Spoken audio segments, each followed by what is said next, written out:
Right breaking news చూస్తున్నాం.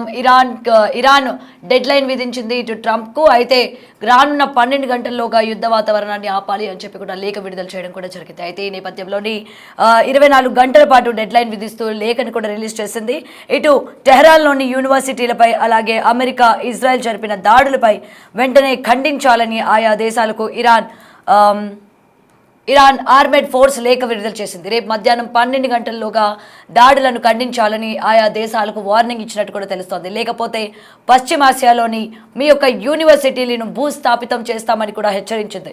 అలాగే యూనివర్సిటీల్లోని students ప్రొఫెసర్లకు అక్కడి నుంచి వెళ్ళిపోవాలని కూడా సూచించింది.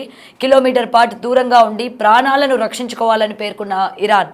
అయితే ఇరాన్లోని సైన్స్ యూనివర్సిటీలపై ఇటు అమెరికా ఇజ్రాయెల్ బాంబు దాడులు, ఇప్పటికే మినాబ్ స్కూల్లో దాడిలో 170 మంది బాలికలు ఏ విధంగా చనిపోయారో కూడా మనం చూసాం. దీంతో పాటు దాడులు తీవ్రంగా పరిగణించిన ఇరాన్ ఇప్పటికే మీరు డెడ్ లైన్ కూడా విధించడం జరిగింది. ఇటు ట్రంప్ దీనికి సంబంధించి ఒప్పుకోవాల్సిందిగా కూడా డెడ్ లైన్ విధించడం కూడా జరిగింది. అయితే డొనాల్డ్ ట్రంప్కు ఇరాన్ ఇది గట్టి డెడ్ లైన్ అనే చెప్పాలి. ముఖ్యంగా ఈ లేఖ విడుదల చేసిన తర్వాత ఆల్రెడీ ఈ దాడుల్లోని 170 మందికి పైగా బాలికలు ఏ విధంగా చనిపోయారో మనం చూసాము. మరి ఇలాంటి దాడులు మళ్ళీ జరగకుండా ఉండడానికి ఈ లేఖ అన్నది విడుదల చేయడం జరిగింది. మరి ఇప్పటికే గతంలోని ట్రంప్ ఏ విధమైన షరతులు విధించారో మనం చూసాం. మరి ఇప్పుడు ఇరాన్కి సంబంధించిన ఈ లేఖ రిలీజ్ చేయడం కూడా మనం చూసాం. మరి దీనికి ట్రంప్ అంగీకరిస్తారా లేదా అన్న పూర్తి వివరాలు తెలుసుకుందాం. మా ప్రతినిధి శివ ఫోన్ ఇన్లో ఉన్నారు. రైట్ శివ, ఇరాన్ ఏదైతే లేఖ విడుదల చేస్తుందో మనం చూస్తూ ఉన్నాం కదా, దీనికి సంబంధించి ఇటు ట్రంప్ ఏ విధంగా రియాక్ట్ అయ్యే అవకాశాలు ఉన్నాయి, దీని గురించి పూర్తి అప్డేట్స్ ఏంటి శివ?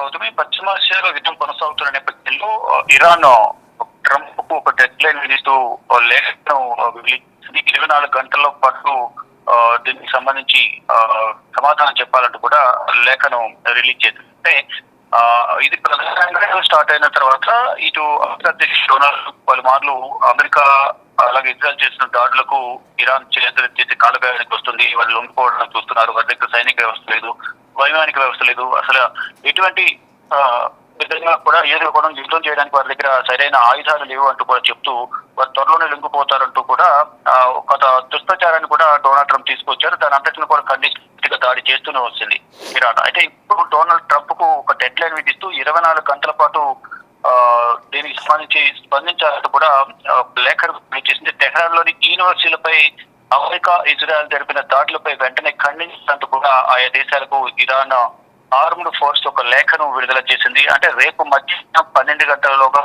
దాడులను ఖండించాలని ఆ దేశాలకు ఇరాన్ వార్నింగ్ ఇచ్చింది. లేకపోతే పశ్చిమాసియాలోని ఏదైతే వారి యూనివర్సిటీలు ఉన్నాయో వాటిపై దాడి చేస్తామంటూ కూడా హెచ్చరికలు జారీ చేసింది. అంటే ఒకవైపు దాడి చేయడం, భూస్థాపితం కూడా చేస్తామంటూ కూడా హెచ్చరికలు జారీ చేశారు. అయితే ప్రధానంగా ఎక్కడ కూడా ఎటువంటి ప్రాణ నష్టం, సివిలియన్స్ ఎటువంటి నష్టం జరగకూడదని ఉద్దేశంతోని ముందుగా హెచ్చరికలు జారీ చేస్తున్నాము. వాళ్ళు షరతుగా సమాధానం చెప్పాలి, ఖండించాలి, లేని పక్షంలో దాడులు చేస్తాము. ప్రజెంట్ ఎవరైతే అక్కడ యూనివర్సిటీలో చదువుతున్న స్టూడెంట్స్ కానీ అక్కడ బోధించే ప్రొఫెసర్లు ఎవరైతే ఉన్నారో వారందరూ కూడా ఖాళీ చేసి సుదూర ప్రాంతాలకు వెళ్ళిపోవాలి, కనీసం కిలోమీటర్ దూరం వరకు కూడా వెళ్ళిపోవాలి అనేది కూడా ఒక సూచన అయితే చేస్తోంది. అంటే ప్రాణాలు రక్షించుకోవాలంటూ కూడా ఇరాన్ పేర్కొంది. ఇక ఇరాన్ లోని సైన్స్ యూనివర్సిటీపై అమెరికా ఇజ్రాయెల్ బాంబు దాడులు చేసిన ఇప్పటికే మీనాబ్ స్కూల్లో కూడా దాడి జరిగింది. గతంలో యుద్ధం స్టార్ట్ అయిన మొదటి వారంలో దాడి చేసిన నేపథ్యంలోనే 170 మంది బాలికలు మృతి చెందారు.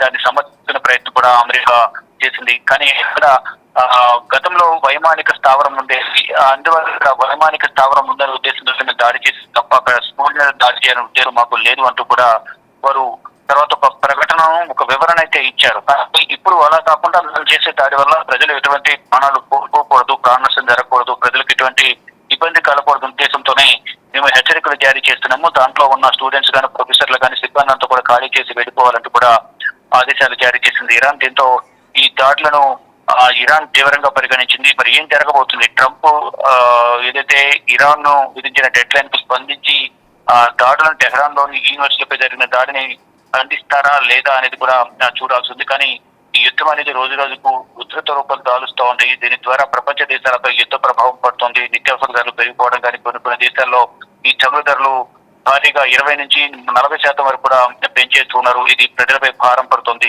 ఏం జరిగినా కానీ దేశంలో ఫైనల్ గా నష్టపోయేది ప్రజలే. ఇటు ప్రాణాలు కోల్పోయినా ప్రజలు కోల్పోవాల్సి వస్తుంది, ఆర్థికంగా కూడా నష్టపోతున్నారు. ఫర్దర్ గా ఏదైనా ఆస్తి నష్టం జరిగినా ప్రభుత్వానికి నష్టం జరిగినా అది పన్నుల రూపంలో మళ్ళా ప్రజల నుంచి వసూలు చేస్తున్నారంటూ కూడా ప్రజలు తీవ్ర ఆవేదన వ్యక్తం చేస్తున్నారు. మరోవైపు ఇక్కడ రెండు దేశాధినేతలు కూడా రెండు దేశాల ప్రజల నుంచి తెగ ఎదురవుతోంది. ఒకవైపు డొనాల్డ్ ట్రంప్ కు వ్యతిరేకంగా లక్షల సంఖ్యలో దేశ చరిత్రలోని రోడ్లపైకి వచ్చి నిరసన తెలియజేస్తున్నారు. మరోవైపు ఇటు ఇజ్రాయెల్ ప్రధాని బెంజమిన్ నెతన్యాహుకు వ్యతిరేకంగా కూడా ఇరాన్ ప్రజలందరూ కూడా రోడ్లపైకి వచ్చి నిరసన చేస్తున్నారు. అయితే ప్రధానంగా ఇప్పుడు డెడ్ లైన్ మీద ఇచ్చడానికి ప్రధాన కారణం టెహ్రాన్లోని యూనివర్సిటీలపై దాడి జరగడంపైనే ప్రధానంగా ఇరాన్ దృష్టి సారించింది. దీనికి అమెరికా, ఇజ్రాయెల్ జరిపిన దాడులపై వెంటనే ఖండించాలంటూ కూడా ఆ దేశాలకు ఇరాన్ ఆర్మడ్ ఫోర్స్ లేఖ రాయడం, మరి దీనికి ఒక డెడ్ లైన్ విధించిన నేపథ్యంలో ఏం జరగబోతోంది, ట్రంప్ స్పందిస్తారా లేదా నిర్లక్ష్యంగా వ్యవహరిస్తూ ప్రతిగా ఏమైనా కౌంటర్ వ్యాఖ్యలు చేస్తారా? ఒకవేళ కౌంటర్ వ్యాఖ్యలు చేస్తే వీరు అన్నట్లుగానే రేపు మధ్యాహ్నంలోగా దాడులను చేసే అవకాశం ఉందా అనేది కూడా చూడాల్సింది. కానీ ప్రజలు చూసుకుంటే కనుక ఇటు ఇరాన్ మాత్రం ఎక్కడ వెనుకడుగు వేయకుండా ఆ పశ్చిమాసియా దేశాలను, మరోవైపు అమెరికాకు సంబంధించిన ఆస్తులు ఎక్కడైతే ఉన్నాయో, ఏ దేశాలైతే వారికి పునరావాసం కల్పిస్తున్నారో, ఏ దేశం అయితే తమపై దాడులు చేసేందుకు ఆశ్రయం కల్పిస్తుందో ఆ దేశాలన్నిటిపై కూడా మేము దాడులు చేస్తాము, మేము వెనుకడుగు వేసేది లేదు, మీరు శత్రువులు కాకపోయినా, మీరు యుద్ధం చేయకపోయినా యుద్ధం చేసే వారికి మీరు సహకరిస్తున్నారు కాబట్టి వారి ఆస్తులపై మేము దాడులు చేస్తామనేది కూడా ఇరాన్ మొదటి నుంచి చెప్తున్నది. దానిలో భాగంగానే ఇటు కువైట్, సౌదీ, దుబాయ్ లాంటి ప్రాంతాల్లో దాడులు కొనసాగుతున్నాయి. మరోవైపు గల్ఫ్ కంట్రీస్ ఏవైతున్నాయి ఎక్కడ, మరోవైపు పశ్చిమాసియా దేశాలను కూడా దాడులు కొనసాగుతున్నాయి. ఒకవైపు ఇరాన్ దాడులు చేస్తుంటే వారికి అంటే అమెరికా ఇజ్రాయెల్ ఎదుర్కొనేందుకు ఇరాన్ కు సపోర్ట్ గా హౌతీలకు రంగంలోకి దిగి నిన్న ఇరాన్ పైన క్షిపణులతో చూపడ్డారు. ఇరాన్ కు మేము వెనుకుంటే వారికి సపోర్ట్ చేస్తామంటూ కూడా హౌతీలు చెప్తున్నారు. అంటే ఏదైతే ఇజ్రాయెల్ చేస్తున్న విధ్వంసం కానీ వారి దురాక్రమణను వ్యతిరేకిస్తూ ఇరాన్ కు మద్దతుగా మేము ఉంటున్నామనేది కూడా హౌతీలు చెప్తున్నారు. ఇక ప్రజెంట్ చూసుకుంటే మాత్రం ఈ యూనివర్సిటీపై జరిగిన దాడిని ఖండించాలంటూ కూడా లేఖను విడుదల చేసిన నేపథ్యంలో ఇక ఇరు దేశాలు ఏ విధంగా స్పందిస్తాయి, లేదా వార్నింగ్ ఇచ్చినట్లుగానే ఇరాన్ దాడులు చేస్తుందా, ఇటు ట్రంప్ స్పందిస్తారా లేదా అనేది కూడా వేచి చూడాల్సింది అవుతుంది. Right Shiva, thank you. Right, అయితే ఇప్పుడు డొనాల్డ్ ట్రంప్కి ఇటు ఇరాన్ డెడ్ లైన్ విధించిందా అంటే ఎస్ అవుననే చెప్పాలి. మరైతే గతంలోని ట్రంప్ ఏ విధంగా 15 రోజులు అని చెప్పి గడువు ఏదైతే ఇవ్వడం జరిగిందో దానికి ఇది మనం చూడొచ్చు ఏ విధంగా ట్రంప్కి ఇప్పుడు విడుదల చేసిన లేఖ ఏదైతే ఉందో 24 గంటల్లోనే, అంటే రేపు మధ్యాహ్నం 12 గంటల్లోపు దాడులని ఖండించాలని ఆయా దేశాలకు వార్నింగ్ కూడా ఇచ్చింది. అయితే లేకపోతే వాళ్ళ యొక్క పశ్చిమాసియాలో ఉన్న యూనివర్సిటీలను భూస్థాపితం చేస్తామని కూడా హెచ్చరించడం జరిగింది ఈ లేఖలోని. అలాగే యూనివర్సిటీలోని ఇటు స్టూడెంట్స్ కావచ్చు, లేకపోతే ప్రొఫెసర్స్ కావచ్చు, ఎవరు కూడా ఉండకూడదు, అక్కడి నుంచి వెళ్ళిపోవాలి అని కూడా సూచించింది.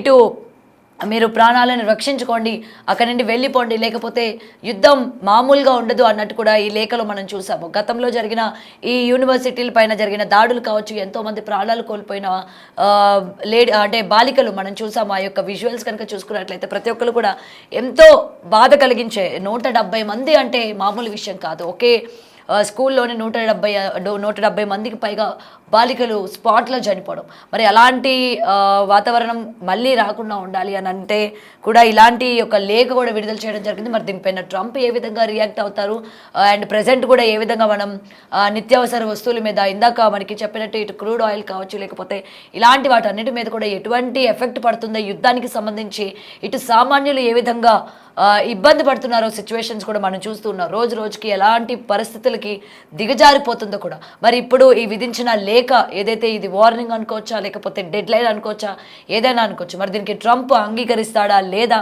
అనే దానిపైన కూడా ఈగర్గా వెయిట్ చేయాల్సిన పరిస్థితులు మనం ఇక్కడ చూస్తూ ఉన్నాం.